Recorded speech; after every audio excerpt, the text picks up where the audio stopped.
arc in a circle, so basically it'll waft into the air. Put it on top of the branch sticking out. Yeah, that's it, right there. Yeah, that's good. He's gonna perch on that thing. Yeah. Yeah, he's gonna perch on that thing. Come Jersey Devil.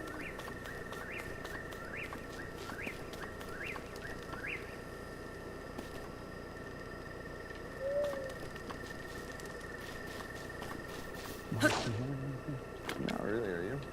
All right, well, there's that. That's taken care of. After failing twice to conjure up the devil, Mike set up a trail cam near the goat's blood and said it was time to walk back to the I met the devil. There's that. Not like we didn't try. Still, he assured us that despite not having a Class A, it was overall a successful night. I think that was good. I think that was really good. So we had a very successful night investigation so far. We did the blood thing on the tree. That was successful and disgusting and at the same time. That blood was very pungent. As Mike said, it's pretty gross. And then we went and did some Bigfoot vocalizations, Jersey Devil vocalizations, and again, he replies back. But that's just the nature of the beast when it comes to Bigfooting and looking for cryptids, right? Do you ever get disappointed? Yeah, you get disappointed, but then, you know what, the disappointment comes in when you go after time after time after time after time and don't get any activity. And then it starts getting a little frustrating, but then at the very end, you get that one little, like, call back or that one tree knock, and it's like, okay, something's out there, and then the rejuvenation gets you going again. We are the Jersey Devil Research Unit. All hope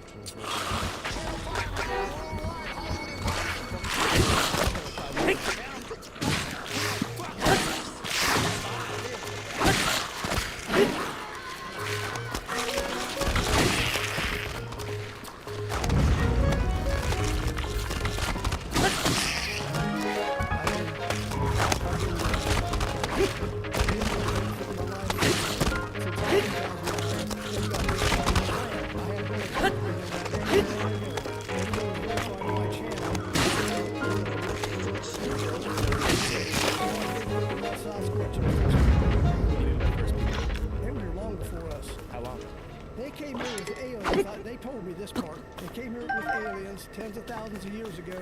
The aliens came here to take gold from our land. They brought the Bigfoot to protect them from the dinosaurs. To protect them from the dinosaurs while they mined the gold. That's when they got here, tens of thousands of years ago. That's why we're the first people. So they are the first indigenous people of color in the northern landmass? They're the first people who's ever here. So do you think that part of the reason that they stay in secrecy is that they're worried that they might not be able to survive under white supremacy? No, they don't trust our government. The Foots don't trust the government. They know what these governments are about, and they don't trust it. The Foots know what's going on in this government. They know everything's going on around everywhere. Back in the 1960s, the CIA took a Bigfoot in, put it into a room and captured it. They thought they captured it. If he didn't want to go, let him go. They put it in a room, had cameras on it, and they watch it go poof and gone. CIA left them alone after that. So you're not a fan of the CIA? Huh? You're not a fan of the CIA? I'm not a fan of none of this government. I've never voted. They're all lying. Dirt, dirt, dirt, dirt, dirt, dirt. All right, I'm done with that one.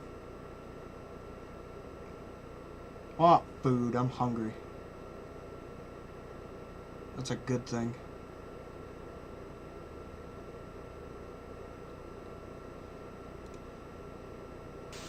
We, the Jewish... What happened, Dave Chappelle? Oh, I'm gonna find out what happened to Dave Chappelle in a minute. I'm gonna get some yogurt or something. Ugh, I'm fucking starving.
My mom left the radio on when she went today.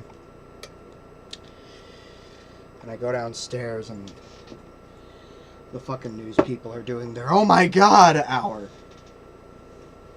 And this week on Oh My God, they're shocked that Trump is betraying GM. And I swear to God, it's like I'm listening to Jerry Seinfeld or something. Jerry! Jerry, how dare you? How could you do this, Jerry? Jerry, what did you do? Don't you know what GM has done for us? Jerry! The whole time.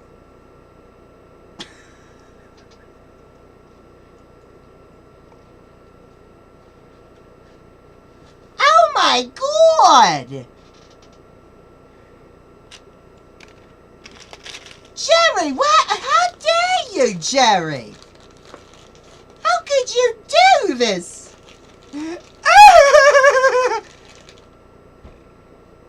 I swear to fucking God. People should have been given space to mourn, but instead have had to use all of our energy to defend not only our right to grieve, but to exist. Oh my God, thank God Amy Schumer is out there defending her right to exist. Everybody was like, please, you can't exist. I mean, they were saying that, but not because she's Jewish, but because she's like incredibly annoying and Oh, I've seen this already. Give me something new. I saw that earlier. Video game stuff. Sometimes you find a discovery in a game that makes you think, play something a little less features the upcoming Game of Thrones King's Road, the official Game of Thrones action-adventure RPG developed for PC and mobile. Game of Thrones King's Road allows players to explore the beauty and danger of Westeros, as every decision shapes your journey, with rich customization and character growth alongside thrilling strategic combat. The first episode I've tried is combat and exploration with incredibly high quality, aimed to match the quality level of Game of Thrones TV series and books. Fortunately, you can join me on Steam to try it out when the game is available in early access March 26th. Pre-register today using the link down below and experience Game of Thrones King's Road before it officially releases later this year. I make my own granola, bitch! Until Dawn. Thanks to Mandan9 for submitting this discovery through the Odd Header Reddit. Until Dawn. No, I don't. 2015 interactive drama originally released for PS4, with a Windows and PS5 remake released in late 2024, which follows 8 characters who are mysteriously killed off as they wait for a rescue crew who won't arrive until dawn. I'm just really That's poor. what's called Until Dawn. Throughout the game, the characters encounter a number of strange and cursed discoveries while on board the mountain. However, Wildcat 002 discovered some things while hacking the remake that seem more cursed than anything the characters find in the game. So during the final season, Wildcat discovered that while the cabin is on fire, if you were to use a free camera hack, which has been recreated here by my friend and collaborator Slippy Slides, you can find this strange, horrifying creature floating out of bounds. Strangely, this model doesn't seem to show up anywhere during the actual story, although it appears to be made to resemble the traditional appearance of a Wendigo, a creature from Algonquin folklore that does appear in Until Dawn, but doesn't look anything like this in the final game. However, the mystery doesn't end here, as Wildcat 002 managed to find something that, if you can believe, might be even more cursed. As Wildcat found in the credit scene, if you free camp under this desk, you can find a disembodied odd head. Slippy Slides investigated further and found underneath the floor there's a chain attached to the disembodied head, which makes no sense at all. And attached to the chain is a massive dead bodies floating out of bounds under the environment, which I think might be all of the main characters' bodies, or why they're sitting out of bounds hanging from a chain attached to a disembodied head also makes no sense whatsoever. Additionally, Slippy Slides found on the other side of the wall here, there's a mysterious man in a tactical suit posing outside the door. No idea why this dude is creepily hanging out in the margins of this room. Only thing I know for sure is I'll be staying up until dawn thinking about this one. Shut up! The Room. Thanks to C Chameleon for submitting this mystery through oddheader.com. Silent Hill for the Room is the 4th installment in the horrifying Silent Hill series, which has a number of strange, unsolved mysteries we've covered before, such as strange objects in the game's files and evidence of a missing UFO ending. More evidence has emerged that there may be even more unnerving discoveries to be found in Silent Hill 4. As in 2024, Silent Hill YouTuber Rodolfo Nunez was diving through the texture files of the enemies in the game when they came across something odd in the file called enemycell.bin. Interestingly, in enemycell.bin are texture files belonging to this tiny amoeba-looking thing, which swims around on the walls and floors of the water prison environment, which are completely harmless. Opening the texture file, there are multiple images making up the animation of the cell, but at the bottom of the texture was a row of images that looked rather odd. Once Rodolfo resized the image, it appeared to be a humanoid body of some sort. It's completely unknown why this creature is hidden in this file of this amoeba, and what purpose it serves to the game, if any. Of all the places to find such a horrific discovery in Silent Hill 4, I certainly never expected anyone to find a naked man hiding in the files of this amoeba floating around in the background. Please don't tell me there's a hidden state where this amoeba evolves into this thing. Counter-Strike 2. Thanks to Maxwell Pan7 for submitting this discovery through oddheader.com. Counter-Strike 2, released in 2023 for Windows, is the long-awaited next entry in the tactical first-person shooter series from Valve. CS2 update and replace Global Offensive, the last online shooter in the series, most notably with improved graphics and maps and moving to a newer version of the source engine. And in updating Counter-Strike, Valve apparently forgot to remove some discoveries in the files of the game that maybe weren't ever meant to be found. As in March of 2024, 6 months after CS2 release, Maxwell Pants found some mysterious unused audio in the data of the game. The audio, called The Inferno Children in the files, indicates that it would have been used on the map Inferno. Playing the audio, we hear what sounds like a bunch of high-pitched children's laughter. Even stranger, these children have been haunting this map for quite some time, as players also found it on the same map in the previous game CSGO, all the way back in October 2016, after Valve issued some updates to the map, including minor changes to the environment and improved visibility. Though I'm not sure how demonic children's laughter is an improvement. Some fans think the laughter could have been intended for Counter-Strike's Halloween events that year, but that Halloween update mostly involved the game's chickens running around with pumpkins on their head, not evil children's laughter. Valve seemingly caught the cursed children, as Maxwell Pants contacted me again in July 2024, just a few months after they found the audio in CS2, to say they could no longer find the file in the game. Looking at the game's update history, the removal of this audio isn't noted, making it seem like Valve really doesn't want players knowing about these kids. If that's the case though, why did this creepy laughter stay in the game for 8 years, even after the release of a new game? Let's hope Valve didn't remove it, because they have no idea how it got there either. Sonic the Hedgehog 2. Thanks to Reverie for submitting this mystery on the Oddheader Discord. Sonic the Hedgehog 2 released in 1992 for the Sega Genesis, shaping the iconic series by introducing Sonic's spin dash mechanic, as well as his sidekick Tails. However, it seems that Sonic the Hedgehog 2 was originally going to introduce something rather cursed as well. The nightmare began in 2019, when the owner of a retro game store met Tom Kane at his garage sale, who turned out to be an artist who worked on Sonic 2. Tom gave him a box full of his old things from working at Sega. In the box were some early drawings of characters and level designs, as well as some floppy disks that contained game assets from early prototypes. With the help of the Video Game History Foundation, dumping the files on the disk revealed early concept art and sprites for Sonic 2, as well as 2 other unreleased games, though it appears some parts of video game history may be better left unseen. As one of the images on the disc is this dude, who's apparently named Bob according to the file names. Looking at the image, we can see that Bob has a gunshot wound on his chest, and has a rather unnerving, creepy smile that will likely burn itself into your memory for eternity. And if this image isn't terrifying enough, Bob was apparently supposed to smile and wink at you when animated. Also on the disc is an image of what appears to be a level, where close-up images of Bob's face make up the walls, which seems like it would have been the most terrifying level in all of gaming if it actually made it into the game. Someone didn't like their boss. As he clearly doesn't appear in the final game, and no one from Sega has ever given an official explanation.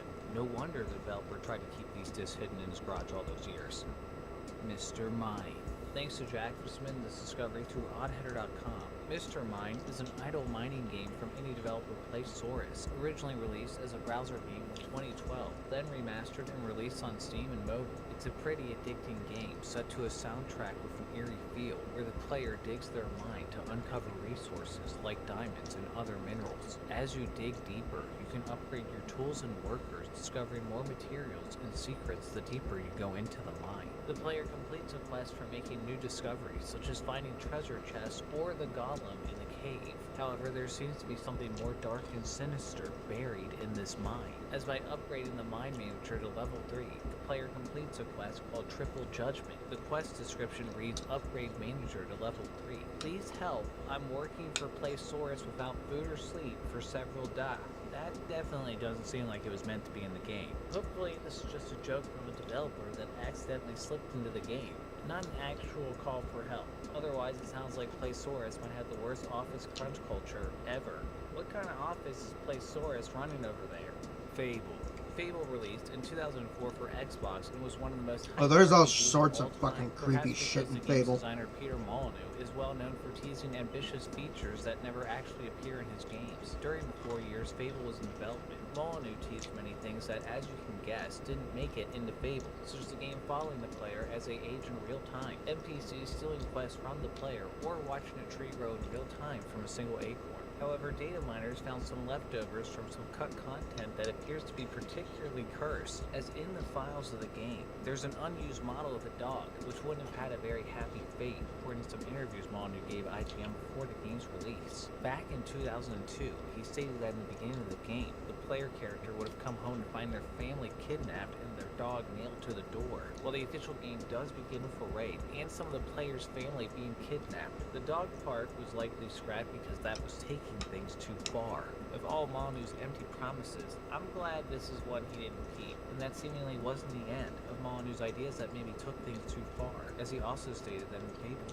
2, there was going to be a sex minigame, but as you can probably guess, they cut the feature. No idea what that minigame would have looked like, as normally during romantic encounters in a game, the screen just fades to black while audio plays. Given what happened with the ESRB and uproar of the sex minigame that was found in the files of GTA San Andreas that ended up getting the game pulled from shelves, I think it probably worked out that this Molyneux idea didn't actually make it into the game. Like a lot of his ideas. Assassin's Creed 4, Black Flag. Thanks to the Plague Doctor for submitting this mystery on the Oddheader Discord. Black Flag released in 2013 and is generally considered one of the best in the series by Assassin's Creed fans. It's a pretty fun pirate adventure where you can explore the open world, steering your own ship, attacking and capturing other ships and ports, exploring cities across the Caribbean, and even diving underwater to explore shipwrecks and sea caves. Previously, I covered the game for a chair that seemed to have a life of its own. However, it appears the chair may not be the only haunted object in the game. The Plague Doctor was exploring one of the smugglers' diving caves when they activated Eagle Vision, which highlights nearby enemies, and saw a strange figure inside a crate. The figure appeared to be merged with the crate, though what it was doing there is unknown, as they couldn't interact with it or kill it.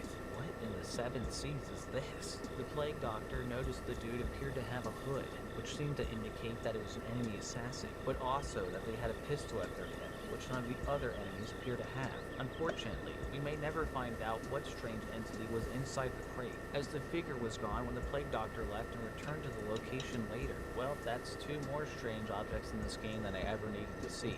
Maybe a pirate's life is not for me.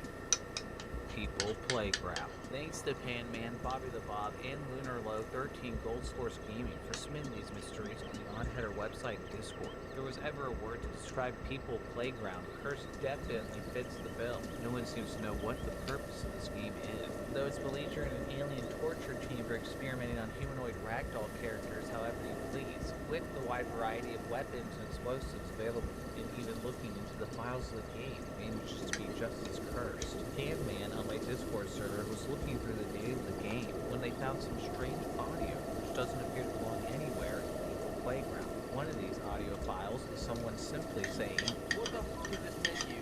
What the fuck is this audio file?" The man also found these ambient noises simply titled, "You should not be here," which I think is probably accurate. Turns out the audio plays on what appears to be a secret unfinished map that Bobby the Bob and Lunar Low managed to find, is by going into the data and renaming the files from level 0 to level 4, and then level 2 into level 0, and then booting up the game. They were suddenly met with this message: "What are you doing?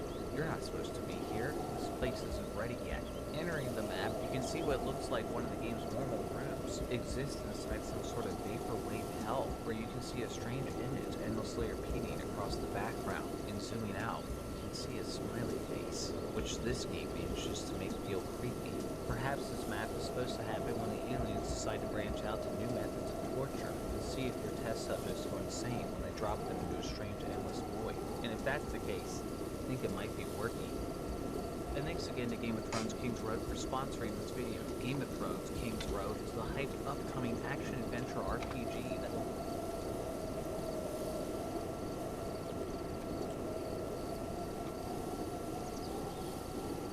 And I'm a crazy person named Dave.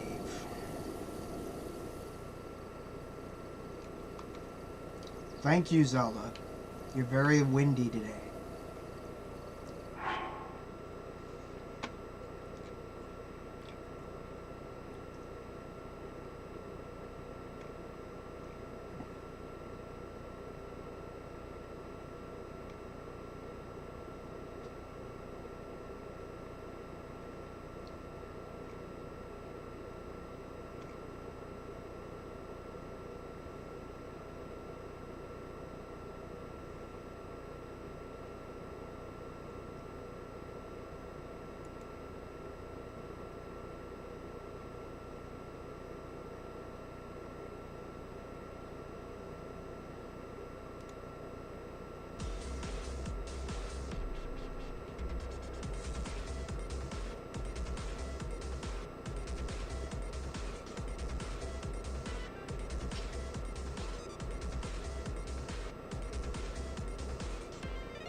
Okay.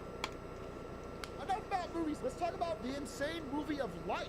Because The Atlantic reports that the Trump administration accidentally texted me its war plans. People are getting put into the group chat with the besties.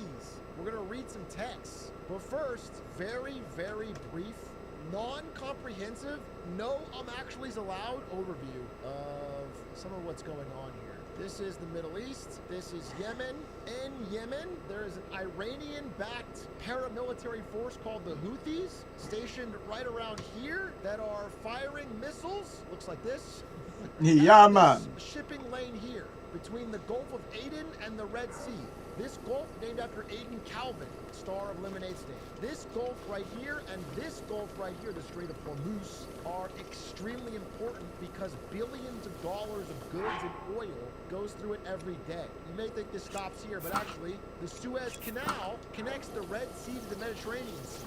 So tons of oil goes through here, goes up here, goes through here, and then gets into Europe. It's an extremely important shipping line. The U.S. has been putting pressure on Iran to not build nuclear weapons, not enrich uranium for nuclear weapons. And they've been sanctioning Iranian oil and trying to stop Iran from shipping out oil and stop shipping them from buying it. And in response to that, Iran has funded, and other reasons, but I'm just talking about the economic ones. Iran has funded the Houthis in Yemen to stop oil shipments through here because the chaos this creates, first of all, creates a higher oil price, which makes it easier to sell some of their unmarked black tanker Iranian oil on the blue market. It raises the oil price. So it's like this back and forth battle for oil dominance, basically. And the United States has aircraft carriers that show up in this strait to try and keep the flow of goods going by fighting the Houthis. That is where the battle has been going on for a long time. This is a quick geopolitical overview to keep these ships running. Now, the primary beneficiary of this is indeed Europe, since most of the goods that go through here go to Europe. I think 3% America, 6% Now, the real problem, at least until very recently, has been that this is very, very, very expensive. Extremely expensive. And this is very, very cheap. extraordinarily cheap. So like until recently, I'm talking about a little bit more, but until very recently, you would be sending like a missile that costs $1 million, I'm not exaggerating, to shoot down a drone that costs 12K. So yes, America has more money, but it's an inopportune situation to be doing $1 million missiles to stop. There's an imbalance in cost. This is like the 2023 era. It's changing a little bit now. So I want to give you this context because that's the situation we find ourselves in as we go into these texts. What's not mentioned and what is important is that with conflict here, the global oil price, just with this being like difficult to ship through, is like 60 to 70 bucks. That's what it is right now, which is elevated because of conflict here. If for whatever reason Iran ever tries to block this Gulf, oil price could go to 140. If this ever escalates to the point where it goes from this one to this one, it's going to be catastrophic. So when this gets closed, shipments sometimes have to go all the way down around Africa, as you can see right here, which takes like 10 plus days and is thousands of dollars more expensive. So like this being blocked has geopolitical. The map is wrong. And the United States has It's green here. Lanes open for a long time as well. That is where this situation comes to, and that's why there's a conflict between the Houthi rebels. Oh. All that being said, Pete Hezgeth, new phone Houthis. Because they have a private group chat called Houthi PC Small Group, which consists of all these people, where they discuss their strategy to do additional attacks on Yemen to fight the Houthis and keep the shipping lanes open. And all of these people this group shouldn't exist because you shouldn't be having signal private chats for government actions. Actually, I believe it's illegal. You're supposed to have these be recorded for the Freedom of Information Act. Even if they're sealed for now, they should be. I don't think you're allowed to have a single private chat. It's too informal. By the way, these people should all be in there because they're discussing this military action. And they're supposed to have all these people plus one person with the initials JG. They believe they wanted to invite Jameson Greer because he's the U.S. Trade Representative, USTR. But instead of inviting Jameson Greer, they accidentally invited Jeffrey Goldberg, editor-in-chief of The Atlantic, when discussing their plan to do military action in Yemen. And so Jeffrey Goldberg, editor-in-chief of, again, left-leaning magazine, The Atlantic, is like being handed on a silver platter the private text of people discussing war planning. It's an insane operational security lab. It's crazy. It's really, really insane. So Jeffrey Goldberg's in this group chat, and they're saying shit like this. The president is not in this group chat, so I guess the highest ranking person in is JD Vance. JD Vance, at PHEXF. If you think we should do it, let's go. I just hate bailing Europe out again. Let's make sure our messaging is tight here. If there are things we can do up front to minimize risk to Saudi oil facilities, we should do it. I fully share your loathing of European freeloading. It's capital pathetic. This text leaking is not going to help our already frayed alliance with Europe. But Mike is correct. We are the only ones on the planet on our side of the ledger who can do this. Nobody else can come close. Question is timing. He is saying that outside of China, or perhaps Russia, nobody has the military capability to strike on the Houthis. So if we don't do it, the shipping lanes will be closed, and though the damage will be primarily to Europe, American trade is also being attacked on this. So it's still American tankers and ship, just less percent. Is posting this legal? I think freedom of the press, right? They've invited him to the group chat. I feel like now is as good a time as any given POTUS distinctive directed to open shipping lanes. I think we should go, but POTUS still retains 24-hour decision space. As I heard, the president was clear. Green light, but we soon make it clear to Egypt and Europe what we expect in return. So the idea is that America will shoot missiles here to try and open the shipping lanes. However, we will then go back to Egypt and Europe and like Mafia Don demand repayment for keeping their lanes open. Now, by the way, these attacks already happened. These missiles were already launched. That was why this was posted. So the writer of this article thought this was all fake. Jeffrey Goldberg here thought this was a fake psyop until they listed specific times for the missiles, and then missiles were launched at those specific times. Once the planes took off, then the writer realized, oh shit, this is real. And that's when they left the group chat and then they didn't publish the timings, but they published the other parts of the group chat. So, it's pretty bad. It's pretty lax operational security at the highest levels of the military. That's sort of the context of what happened. That's how we got here. Now, what's crazy is we have generals now openly, like, giving Twitter updates I'm gonna fall. at all times on shit that's going on. Like, we're such a different world. So General David Alvin here, I find a message from him, and he's like, they're like, How did I get up there? Video of missiles taking down Houthi drones. So I can say that they have at least recognized the cost problem and are now noticing that the new versions, the APKWS, only cost $35K versus the previous cost of $1 million. Then he adds this weird Walmart-style slogan, more savings, more lethality, more Air Force. Which again, I don't know why generals are soft pitching marketing slogans on Twitter, but from a keeping shipping lanes open strategy, this is at least an update for America because the cost thing was getting out of hand. Like the $1 million one was not sustainable. So if this is reasonable, then at least they can go national. All right. Anyway, let's read more of these texts. We also need to figure out how to enforce the requirement. So what if Europe doesn't pay, doesn't give them cash, or is super thankful for keeping the shipping lane open? If the U.S. just restores freedom of navigation at great cost, there needs to be some further economic gain extracted in return. Agree. Again, doubtful that Europe is going to send cash for being in. And again, American shipping lanes were also part of it. This is a small percent. But then you get to the good stuff here, where after the strikes happen, there's like everybody backslapping in the group chat, and Michael Waltz drops fist emoji, American flag emoji, fire emoji. Like I'm imagining General Patton in World War II just tweeting skull emojis. Like, right, we're called powerful start. It cuts off the part where, yeah, JD Vance, right before they do the thing, says, I will say a prayer for victory. And then two other users added prayer emoji. People are just dropping praises before they send the missiles at Yemen, which is, again, wild. So, that's where we find ourselves, folks. Now, I believe an intelligence service in America did confirm these texts, and because of the dates and times of the missile launches, it seems pretty open and shut, but when Pete Hesketh did land his plane recently, he denied them.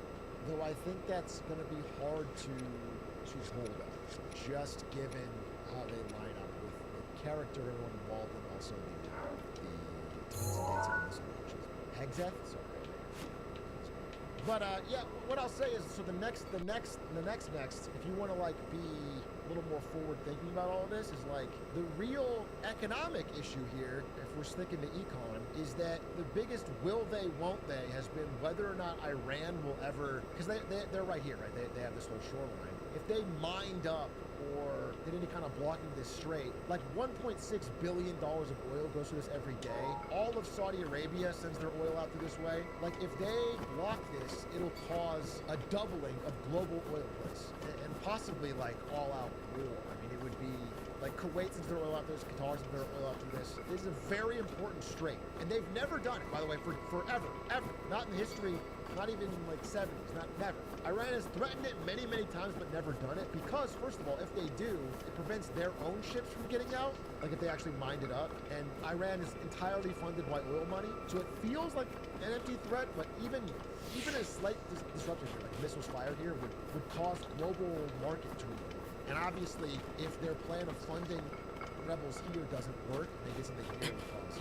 So the Strait of Hormuz is very important and I think under-discussed. I can't imagine Trump reaction. I mean, again, the Trump maximum pressure campaign, as they've been calling it, is designed to get Iran to denuclearize because they have enriched uranium, which they think they say is being used for a power plant, but the idea is it could be used for weapons. That's the standoff, is whether or not Iran will denuclearize. I don't know what the Ayatollah will do. They've said they're not going to respond. They're not going to give in to the pressure or whatever. So it could escalate, and then we don't know where it goes. But that's the idea. That's where we're at. When we talk about Trump's comments on the topic, I think Trump said he didn't know. Yeah, cool. Where's the fucking shrine, asshole? Oh my fucking god. Which he's not in the. Sorry. Yeah, he also said the Atlantic is a dying newspaper, a dying publication. No, he's like nobody reads the Atlantic, which is really not the point. I think the real story here is that Trump is getting left out of group chats. I think the most important issue in this whole thing is that Donald Trump is like getting cut out of the boys' group chat. And I hate you. Like fucked up because like you want to be in the GC, you know? That's where the memes get thrown. That's where the funny emojis get thrown. No, but the reason he's not in it is because the opening of the group chat is Vance disagreeing with Trump. That's why he's not in it. Vance is saying that he doesn't think we should do this missile strike because, and that's his reason, Well, he's going to bail out Europe. He basically I says guess I gotta there's a save loss on now. shipping so that Europe prices will go even higher and they'll have to go blow up their movies. Drama! I don't understand why there's something like that. I mean, for better or worse, my general stance is for the worse, but this administration seems really focused on only hard power. Money, guns, missile oils, and not on long-standing alliances or connections or geopolitical spheres of influence. That's their stance. I don't know. It feels very Brexit code to me, right? Where Britain thought they were getting ripped off by the EU. They were like, we're getting ripped off by the EU. We have a bad trade balance with them or whatever. We're going to leave the EU. And then they left the EU and actually it just got worse. You were actually benefiting a lot from the soft power afforded by being a key member of the EU. I think they don't see that. I think they're only looking at the numbers and all the little powerful bonus effects that come from, Europe being basically the little brother when it comes to defense. Like, once Europe passes this big defense spending package led by Germany, and they can make all their own weapons, and they have their own weapons, and they handle their own defense, well, then they don't have to ever, they have less incentive to listen to America when America asks for collaborative tariffs or whatever, It's just like, it's not more trade deals or whatever. It's just not really. Europe has lapsed for decades in defense obligations.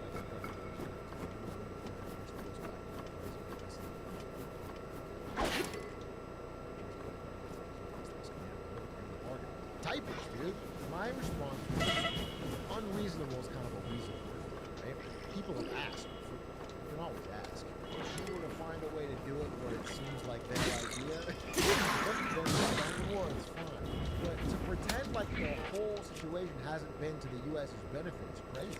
To act like the money we've spent on NATO is the same thing as Brexit. Country thinking by getting out of this deal, it'll all be better for us. But actually, I believe it'll be worse. It'll be more isolating with another strategic power that's at odds with us. Higher taxes for us in Europe. Well, no, I mean, the thing is, the money that Europe has historically saved on defense, they've spent on a more extensive social safety net, which they've been pretty proud of, like you said. If they have to spend on defense, which they're doing now, they're going to encounter pains with that, because they're already at the end of a debt cycle, same as everybody else. So it's going to be problems for Europe. I mean, every country's going to have problems.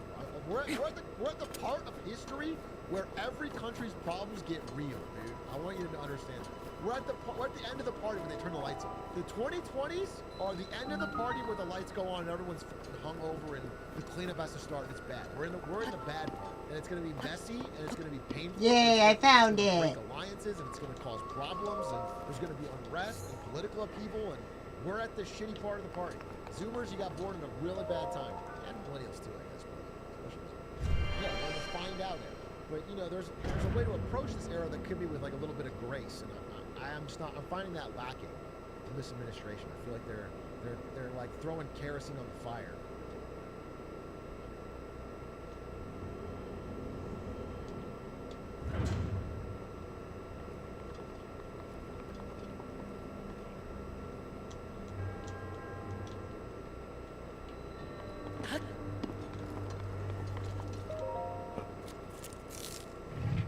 It's cold as fuck in here.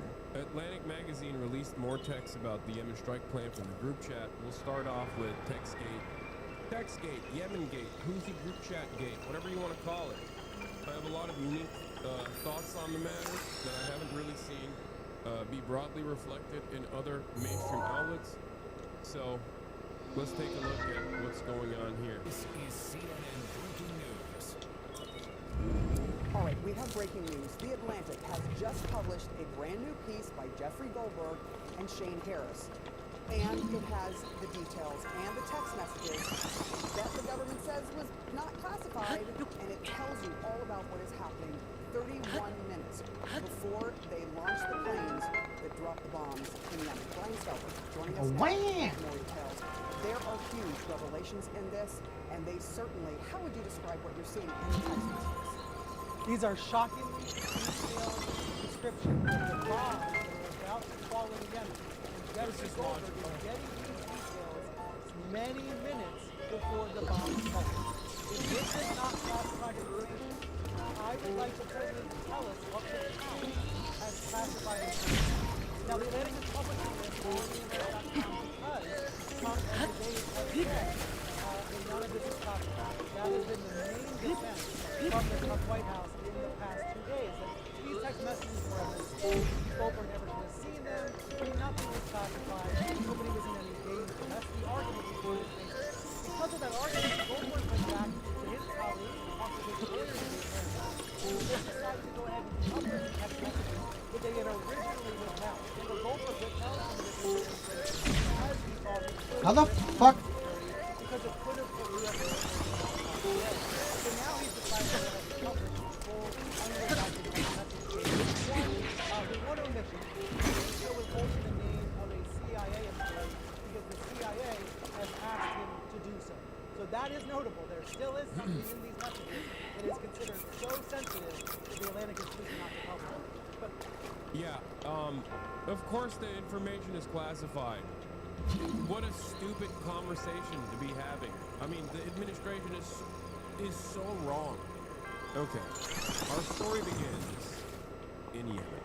As you guys know, the Ansarullah movement, led by the Al-Houthi family, also known as the Houthis, which was redesignated as a terrorist group under the Biden administration under Operation Prosperity Guardian, has been maintaining a blockade on the Red Sea, which happens to be along their coastline. Biden spent $1 billion in Operation Prosperity Guardian to try and stop them from overtaking ships past the Red Sea in an effort to thwart the flow of commerce that goes through Israeli ports. They actually saw a lot of success in this process. The people that, on the other hand, saw a lot of failure in this process was the American government. The American government spent $1 billion and did not end up stopping the Houthis from being able to overtake ships and make it virtually impossible and far too dangerous to allow commerce to flow through the Red Sea. And now, the Trump administration is doing the exact same. In a circumstance like this, we have two options. You either try to bomb Yemen again, as every president has done prior, from Barack Obama to Trump 1 to Joe Biden to Trump 2, or listen to the demands that the Yemeni government is making, specifically looking at when the blockade on the Red Sea stopped. Because the blockade on the Red Sea did not exist pre-October 8th. The blockade on the Red Sea did not exist during times of ceasefire. They very openly said, we're stopping our blockade. Commerce can flow through the Red Sea once again, since Israel has finally come to the table and agreed to the terms and conditions of their quote-unquote very... And the rules that apply to, you know. That's the process here. You can either listen to the demands being made by the Houthis. They're gonna apply the fucking sweepstakes. Woo! What?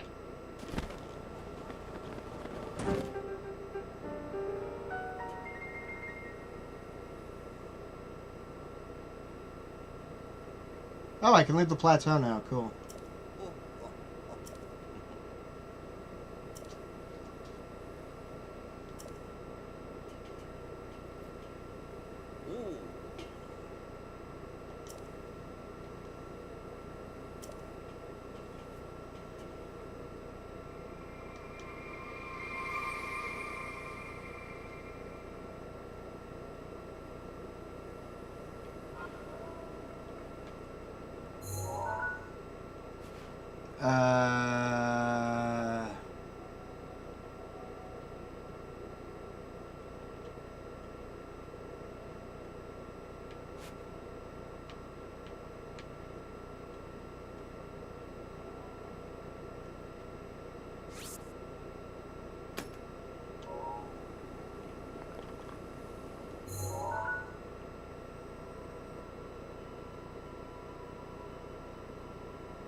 fuck, now what do I do? Now I'm stuck up here. I guess I gotta go back.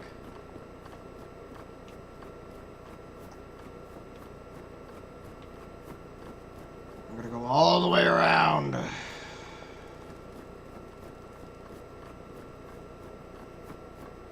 haven't played video games with a controller in so long that it just feels weird.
But it's a door.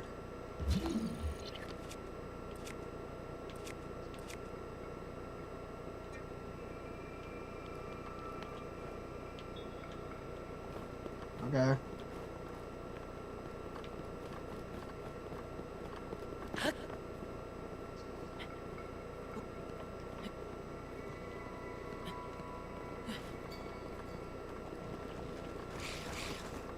Hello, goodbye.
Yeah, thanks.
Where the hell am I going again?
Wow, a whole quarter.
Hey there, King Roan. What you doing?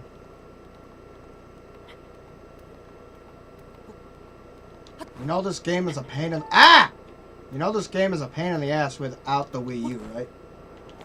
You son of a bitch! I didn't ask you. さすがさすが。では、わしの本当の姿を見せるとするかの。我が名はロームボス・フォレームス・ハイラル。かつてこの地にあった国ハイラル。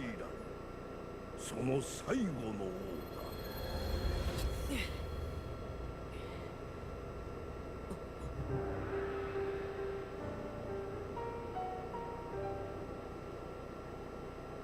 この国は100年前大厄災によって滅んだと言うたな。わしはその時に命を失い、今や魂だけの存在となってしまった。記憶の確かでないお主に全てを語れば混乱する。そう考え、わしは仮の姿をとっていたのだ。許せよ。今こそ話そう。100年前。 Can I skip this? Cool. I already know this. Anyway. I know this too. それは太古の昔。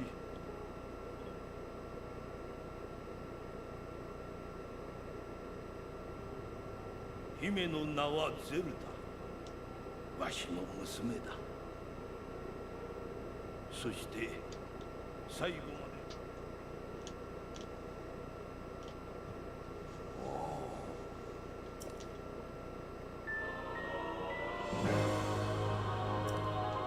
I got a glitter. Wow. Now let me go use the glitter and go away. Shut up. I haven't played this game for 2 years. That's the last time my save file was even open. And it's because of the fucking hang glider. Get out of here. Alright.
You know what really is kind of a shame is eventually this is what the world is just going to be, is just empty. Remnants of something that once was. Maybe a few people here and there that can throw rocks into the water. But not that many people.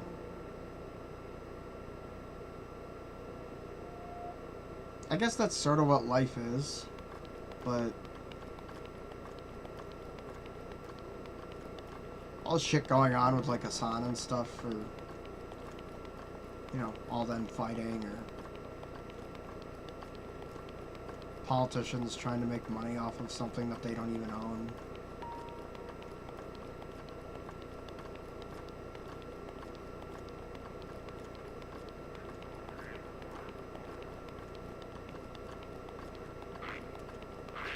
Yeah, you.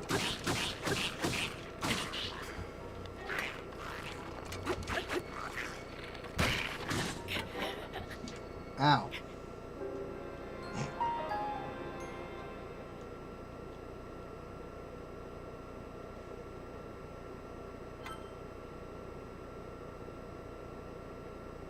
Yeah, that is what it's gonna be like.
Thank you.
I am not good at this game. I'm not played this game practically ever, actually, now that I think about it.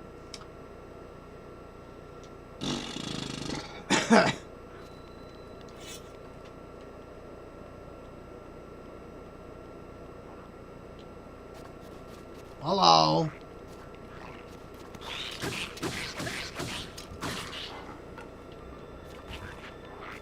Hello.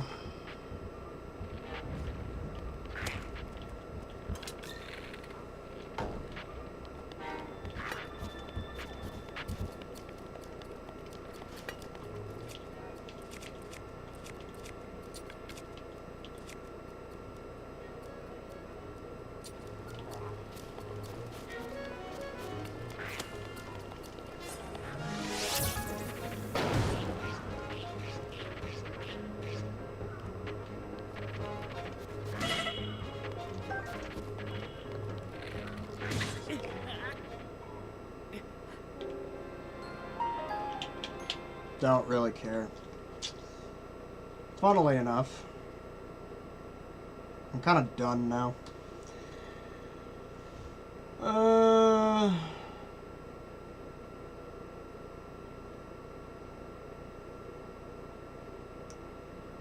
I'd be done for a while. I'm bored. I'm hungry. Still.